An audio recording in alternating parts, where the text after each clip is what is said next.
Hey guys, what's going on? DeltaBot here, and in this video we're going to be going over the best drift cars of Forza 6. This is a video I've been trying to get done for a very long time, and my criteria are first, the ease of use, obviously how easy it is to drive. It's very important. Second is how fun is it to drive, because of course I want to enjoy my drifting. Third is its angularity, or its comfort level at angle. Fourth is its points potential, just how easy it is to get points. Fifth is its tandem potential, and these two are not in any particular order of importance. And sixth, this one's sort of more like part of fun to drive because I enjoy drifting fast cars. Speed, it's not a huge criteria, it's just something I considered. And all of these are, to me, really important in drift cars, and if a car can nail all six of these things, I consider it a good drift car. Now, obviously, this is my list. You might have a different opinion, and that's what it is. It is an opinion. This is not saying that any car you want to drive is, if it's not on this list, it's not good. It's just how I like to tune, how I like to drive my cars. So let's get it started with number 10, which is the Lexus LFA. This is kind of just what I think of as the generic drift car in the way it performs, not necessarily what it is. It's a $375,000 car, for God's sakes. But it does everything all right. It's a fun to drive car. It's pretty fast. It gets good angle. It doesn't get great angle. It's not super comfortable there, but it's fairly easy to drive. It's a well balanced car. It sounds amazing, and it's overall it's an enjoyable car to drive. Now it's on my top 10 list, so obviously it can't be a bad car. There are a lot of cars that didn't make this list. But this car it sneaks in at number 10 because I feel like it's a really good car overall. It's nothing special in any single category, but it does everything pretty well. So that's why it comes in at number 10. Alright, sliding into number 9, we have the Silvia S15. Now you could really say this is for all S chassis cars, but I wanted to do the S15 because it's my favorite body style, and it was the newest, so I decided why not. But it's sort of in the same way, it's in the same vein as the LFA. It is very good at everything. It's not, in my opinion, great at anything. It's not super easy to drive. It's not super comfortable at angle. It doesn't have a ton of potential, but it is a very good all-around car. It's easy enough to drive, it's fast enough, it's pretty fun, it's controllable, you can get plenty of points with it. It is not that difficult to tandem with. There are cars that are better at each of those things than this, but overall it's a really good car, and I kind of like the characteristic of it. It's a really, I don't know, spunky, I don't know if that's the right word, but it's a fun car to drive, so that's why it slides in here at number 9. Alright, and coming in at number 8, we've got a little change of pace here. We're going old school with the 69 Camaro. Now this car is all about ease of driving. It is such an easy car to drive. It is the perfect beginner car in my opinion. It is stable, it can spin the tires all day long. It's not super fast, but that sort of lends itself to being easy to drive. It's smooth. You can place it anywhere you want it. It doesn't have a ton of potential when it comes to points drifting, and it's not the best tandem car because it's not that fast, and generally, especially in competition settings, you want speed as well as angle. So this isn't great for that, but it's easy to drive. Anybody, you get in it and practice for 15 minutes. I actually tuned this to help somebody learn how to drift, and this car it'll slide for you. It's such an easy car to drive, and on top of that, it sounds and looks great, so you get that too.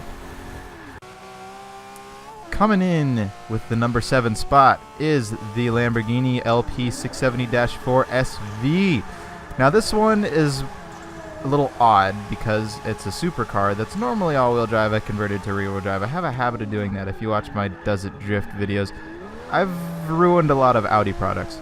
But this car, it's sticking with the trend of similarity, it's really similar to the Camaro. It's really easy to drive, but in a completely different way.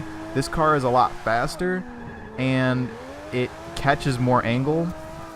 However, it's a car you have to trust. It's not, due to it being mid-engine, you have to trust that it's going to grip, because you have to go into turns pretty fast in order to get this thing to stay sideways. And you have to map the throttle a lot of the time. And it's a game of trust. But it's got a lot of speed, it's got a lot of potential for angle and points. And it's also really easy to drive. A very, very good beginner car. Taking home the 6th spot is the E46 M3. This could have gone to the E36 or an E92. I'm not a big fan of the new one. That's just me. But honestly, it's a toss-up between those three, and I just decided to go with this one. This is possibly the most stable drift car I've tuned. It feels like it drifts through molasses. And that's not to say it's slow or reacts slow or anything. It's planted. It is super, super planted. On top of that, it can go really fast because it's so planted, which means it's got a lot of tandem potential. This was actually the first tandem style car I ever tuned, and it did pretty well, even though I don't practice actual dedicated tandeming sections a lot. But this car, super planted, very easy for somebody to get into that tandem style of drifting. But be warned, it does take a little background of just drifting practice before you can get into that. But this is a great doorway into that type of drifting.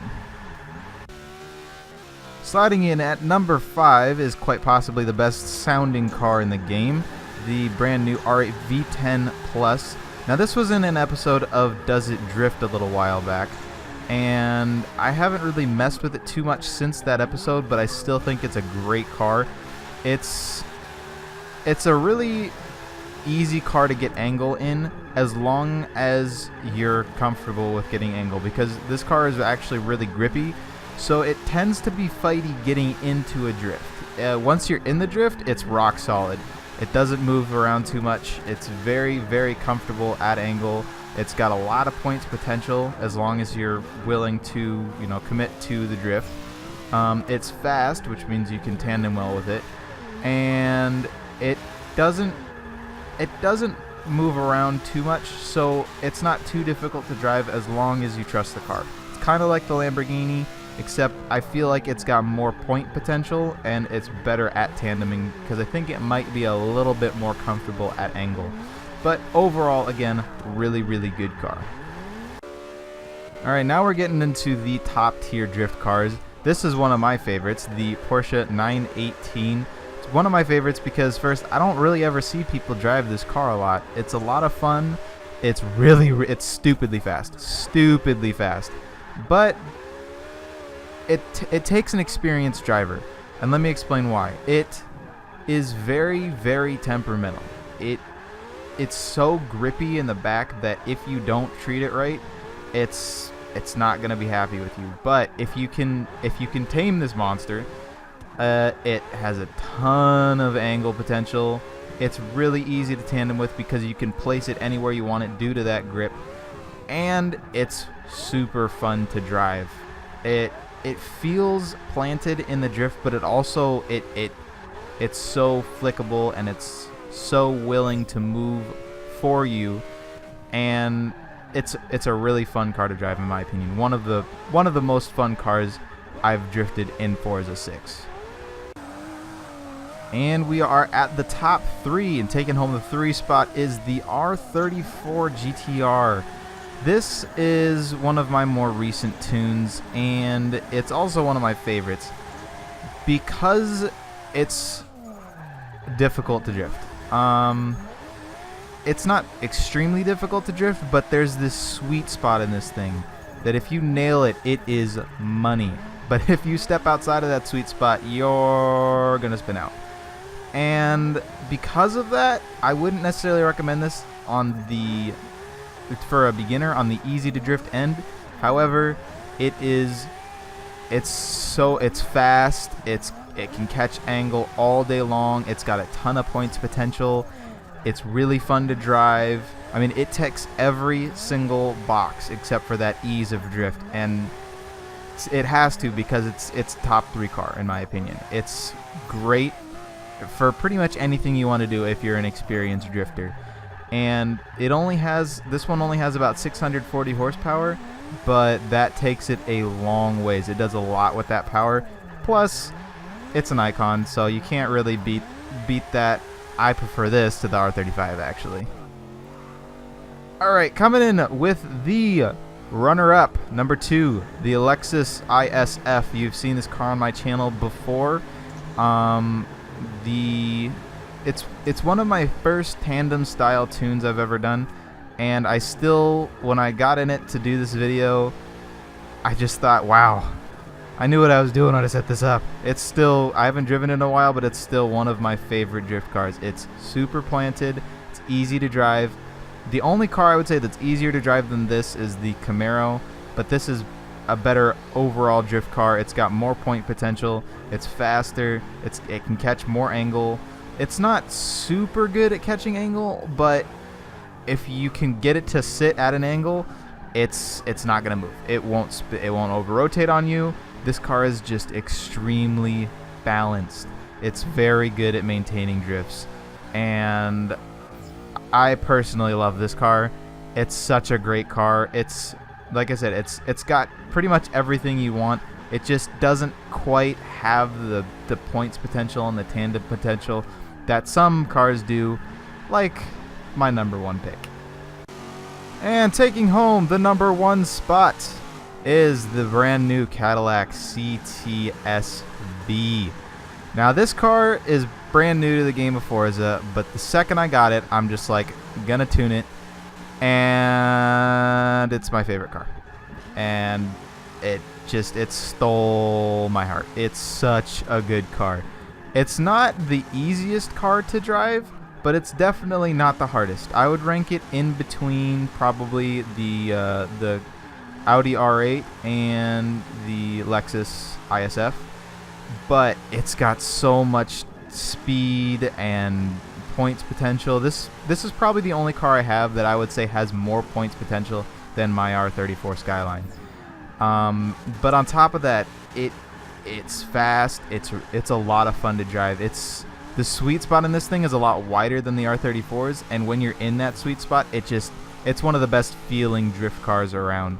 So personally, this is my favorite number 1 drift car on Forza 6.